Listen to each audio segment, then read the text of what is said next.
యెహోషువ 6వ అధ్యాయం.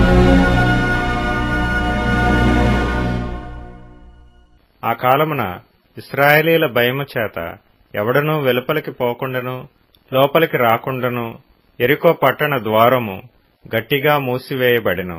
అప్పుడు యెహోవా యెహోషువతో ఇట్లనెను, చూడుము, నేను యెరికోను దాని రాజును పరాక్రమము గల శూరులను నీ చేతికి అప్పగించుచున్నాను. మీరందరూ యుద్ధ సన్నద్ధులై పట్టణమును ఆవరించి ఒకమారు దాని చుట్టూ తిరగవలెను. అలాగు 6 దినములు చేయుచూ రావలెను. 7 యాజకులు పొట్టేలు కొమ్ము బోరలను పట్టుకొని ముందుగా నడువవలెను. 7వ దినమున మీరు 7 మార్లు పట్టణము చుట్టూ తిరుగుచుండగా ఆ యాజకులు బోరలనూదవలెను. మానక ఆ కొమ్ములతో వారు ధ్వని చేయుచుండగా మీరు బోరల ధ్వని వినునప్పుడు జనులందరూ ఆర్భాటముగా కేకలు వేయవలెను. అప్పుడు ఆ పట్టణ ప్రాకారము కూలును గనుక జనులు తమ ఎదుటికి చక్కగా ఎక్కుదురు అనెను. నూను కుమారుడైన యెహోషువ యాజకులను పిలిపించి, మీరు నిబంధన మందసమును ఎత్తుకొని మోయుడి. 7 యాజకులు యెహోవా మందసమునకు ముందుగా పొట్టేలు కొమ్ము బోరలను 7 పట్టుకొని నడవవలెనని వారితో చెప్పెను. మరియు అతడు, మీరు సాగి పట్టణమును చుట్టుకొనుడనియు యోధులు యెహోవా మందసమునకు ముందుగా నడవవలెననియు ప్రజలతో చెప్పెను. యెహోషువ ప్రజలకు ఆజ్ఞాపించిన తరువాత 7 యాజకులు పొట్టేలు కొమ్ము బోరలను 7 యెహోవా సన్నిధిని పట్టుకొని సాగుచు ఆ బోరలను ఊదుచుండగా యెహోవా నిబంధన మందసమును వారి వెంట నడిచెను. యోధులు బోరలనూదుచున్న యాజకులకు ముందుగా నడిచిరి. దండు వెనుకటి భాగము మందసము వెంబడి వచ్చెను. యాజకులు వెళ్ళుచూ బోర్లను ఊదుచుండిరి. మరియు యెహోషువ, మీరు కేకలు వేయుడని నేను మీతో చెప్పు దినము వరకు మీరు కేకలు వేయవద్దు. మీ కంఠధ్వని వినబడనీయవద్దు. మీ నోట నుండి ఏ ధ్వనియూ రావలదు. నేను చెప్పునప్పుడే మీరు కేకలు వేయవలెనని జనులకు ఆజ్ఞ ఇచ్చెను. అట్లు యెహోవా మందసము ఆ పట్టణమును చుట్టుకొని ఒకమారు దాని చుట్టూ తిరిగిన తరువాత వారు పాళెములో చొచ్చి రాత్రి పాళెములో గడిపిరి. ఉదయమున యెహోషువ లేవగా యాజకులు యెహోవా మందసమును ఎత్తుకొని మోసిరి. 7 యాజకులు పొట్టేలు కొమ్ము బోరలను 7 పట్టుకొని నిలువక యెహోవా మందసమునకు ముందుగా నడుచుచు బోర్లు ఊదుచూ వచ్చిరి. యోధులు వారికి ముందుగా నడిచిరి. దండు వెనుకటి భాగము యెహోవా మందసము వెంబడి వచ్చెను. యాజకులు వెళ్ళుచు బోర్లు ఊదుచూ వచ్చిరి.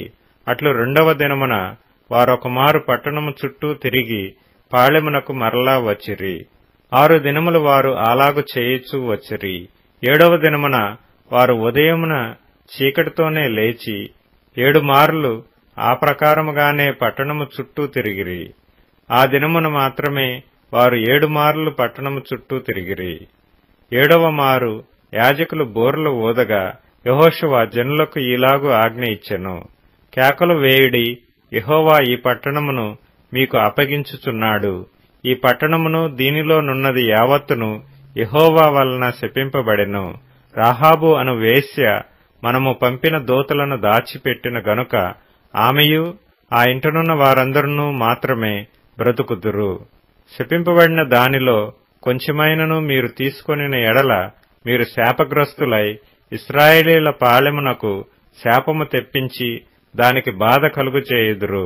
గనుక శపింపబడిన దానిని మీరు ముట్టకూడదు. వెండియు బంగారును ఇత్తడి పాత్రలను ఇనుప పాత్రలను యెహోవాకు ప్రతిష్ఠితములగును. వాటిని యెహోవా ధనాగారములో నుంచవలెను. యాజకులు బోర్లు ఊదగా ప్రజలు కేకలు వేసిరి. ఆ బోర్ల ధ్వని వినినప్పుడు ప్రజలు ఆర్భాటముగా కేకలు వేయగా ప్రాకారము కూలెను. ప్రజలందరూ తమ ఎదుటికి చక్కగా పట్టణ ప్రాకారము ఎక్కి పట్టణమును పట్టుకొనిరి. వారు పురుషులనేమి స్త్రీలనేమి చిన్న పెద్దలనందరినీ ఎద్దులను గొర్రెలను గాడిదలను ఆ పట్టణములోని సమస్తమును కత్తివాత సంహరించిరి. అయితే యెహోషువ ఆ వేశ్య ఇంటికి వెళ్లి మీరు ఆమెతో ప్రమాణం చేసినట్లు ఆమెను ఆమెకు కలిగిన వారినందరినీ అక్కడ నుండి తోడుకొని రండని దేశమును వేగుచూచిన 2 మనుషులతో చెప్పగా, వేగుల వారైన ఆ మనుషులు పోయి రాహాబును ఆమె తండ్రిని, ఆమె తల్లిని, ఆమె సహోదరులను, ఆమెకు కలిగిన వారినందరినీ వెలుపలికి తోడుకొని వచ్చిరి. ఆమె ఇంటి వారినందరినీ వారు వెలుపలికి తోడుకొని ఇశ్రాయేలీల పాళెము వెలుపట వారిని నివసింపచేసిరి.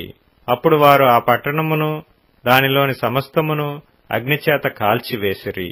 వెండిని, బంగారును, ఇత్తడి పాత్రలను, ఇనుప పాత్రలను మాత్రమే యెహోవా మందిర ధనాగారములో నుంచిరి. రాహాబను వేశ్య యెరికోను వేగుచూచుటకు యెహోషువ పంపిన దూతలను దాచిపెట్టి ఉండెను గనుక అతడు ఆమెను, ఆమె తండ్రి ఇంటి వారిని, ఆమెకు కలిగిన వారినందరినీ బ్రతుకనిచ్చెను. ఆమె నేటి వరకు ఇశ్రాయేలీల మధ్య నివసించుచున్నది. ఆ కాలమున యెహోషువ జనుల చేత శపథము చేయించి వారికీలాగు ఆజ్ఞాపించెను. ఎవడు యెరికో పట్టణమును కట్టించ పూనుకొనునో వాడు యెహోవా దృష్టికి శాపగ్రస్తుడగును. వాడు దాని పునాది వేయగా వాని జ్యేష్ఠ కుమారుడు చచ్చును. దాని తలుపులను నిలువనెత్తగా వాని కనిష్ఠ కుమారుడు చచ్చును. యెహోవా యెహోషువకు తోడై ఉండెను గనుక అతని కీర్తి దేశమందంతటను వ్యాపించెను.